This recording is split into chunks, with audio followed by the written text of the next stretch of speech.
Deleuze is furious and completely ready to fight, but a sudden change in the space around them shocks him. All his anger and desire to fight quickly fade away, leaving him frozen in pure surprise. Both Lu Sheng and Deleuze stop their confrontation, turning their heads to stare together toward the center of the heart of the celestial serpent. Lu Sheng carefully follows the intense cosmic vibrations as they ripple through the air, watching the surrounding space collapse inward until a giant, deep blue void is born right before their eyes. Since Lu Sheng has already mastered the profound space law, his senses are incredibly sharp, making him highly sensitive to even the smallest spatial fluctuations in the area. Standing there, he can clearly feel that a massive, hidden space of immense power lies just beyond this giant, swirling blue hole. It does not take him long to realize that this strange energy feels remarkably similar to the dark, abyssal rift he had accidentally entered back on the Azure planet. As the two of them stand in awe watching the massive gateway open, dozens of bright streaks of light begin flying across the vast cosmos, bringing other powerful fighters who quickly gather around the scene. Lu Sheng quietly observes these newcomers and realizes they are all exceptionally young and talented martial geniuses, making him wonder if they were all drawn to this specific spot by the sudden opening of the gate. Soon, his own companions, Hai Jiadao, Turing, Babaluo, and Masha, arrive at the scene as well, and Lu Sheng is relieved to see that his group has successfully joined the massive gathering. As Lu Sheng scans the growing crowd, he notices that all the key participants have finally arrived, and right on cue, the majestic Heavenly Academy elder steps forward to take full charge of the situation. The elder's assistant then steps up and loudly announces the official rules, stating that anyone under 500 years old with a strength level of 12 or higher is permitted to enter the gate and take part in this grand selection. Immediately after, another assistant adds that only those who successfully pass this difficult trial will earn the exclusive right to stay in the prestigious Heavenly Academy space. With the rules clearly laid out, the Grand Elder himself steps forward once more and solemnly declares that the long-awaited heavenly selection has officially begun. Lu Sheng watches the Elder closely while quickly processing everything around him, understanding that they must enter the mysterious gate where the chosen ones will stay and the rest will be disqualified. At the same time, he notes that the wise Elder did not bother to explain what form this trial will actually take or what kind of dangerous challenges are waiting for them inside the giant gateway.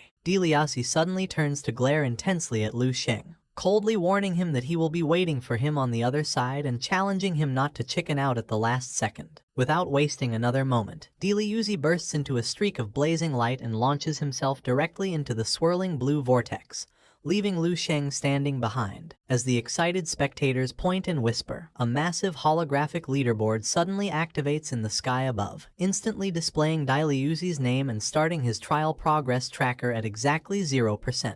Lu Sheng carefully studies the glowing leaderboard, realizing that this trial tracks and ranks everyone's progress in real time, which means their ultimate success will depend on how high they can climb. While Lu Sheng stands back to observe the situation, the surrounding crowd of young geniuses begins cheering loudly, deeply impressed to see the legendary Deleuze boldly taking the lead and entering the gate first. Although Deleuze's prestigious sovereign-class bloodline makes him famous, none of these onlookers know that Lu Sheng actually beat him in a recent clash, a shocking truth that would completely blow their minds if it ever got out. Now that Deleuze has shown them the way, the rest of the eager cultivators lose all their hesitation and quickly fly straight into the glowing gateway one after another. As the crowded area finally starts to clear, Turing and Masha nervously walk up to Lu Sheng, with Turing shyly scratching his head and asking if the two of them can tag along with him. Lu Sheng looks at them with a calm expression and readily agrees to let them walk in, though he warns them that once they actually step through the gateway, they probably will not be able to stay together.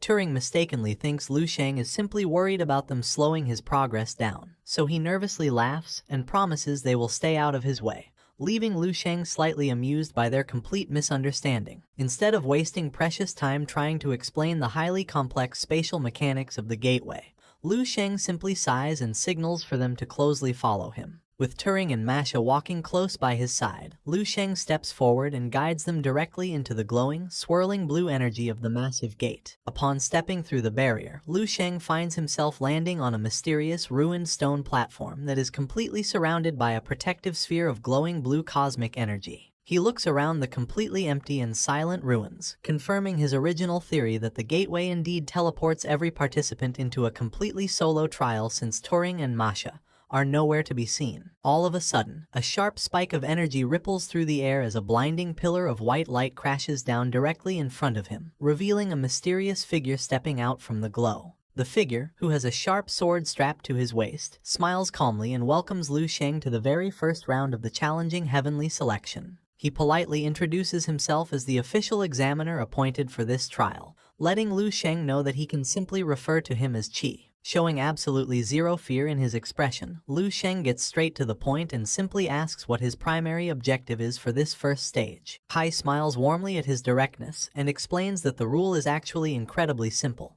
meaning Lu Sheng only needs to defeat him in combat to successfully pass the round. Hearing this, Lu Sheng calmly stretches his wrists to prepare himself for action, casually asking if they are allowed to begin their fight right away. Qi replies that they can start whenever he feels ready, adding that there are absolutely no restrictions, so Lu Sheng is entirely free to use weapons or whatever combat methods he prefers. However, Lu Sheng casually declines the offer, stating that he does not need any weapons because this fight will be over in a single moment anyway, leaving a confused Qi to narrow his eyes and ask what he means. Suddenly, Qi's eyes widen in sheer terror as an incredibly bright, blinding light erupts from Lu Sheng's body, releasing an intense energy that feels like 100 supernovas exploding all at once. Feeling the overwhelming pressure, Qi desperately tries to draw his sword from its scabbard to defend his body against the massive incoming wave of destructive force. But before he can even react, Lu Sheng throws a single devastating punch, unleashing a massive and brilliant explosion that completely swallows the entire stone platform. Qi is left completely overwhelmed by the crushing pressure, watching in horror as his own sword violently shatters into pieces before he can even launch a single counterattack. As the heavy dust slowly begins to clear, a perfectly calm Lu Sheng lowers his hand and casually asks if this display is enough to count as a passing grade. Sweating heavily from the sheer terror of that blow, Qi lets out a nervous laugh and quickly agrees, stammering that it definitely counts as he officially declares that Lu Sheng has passed the very first trial.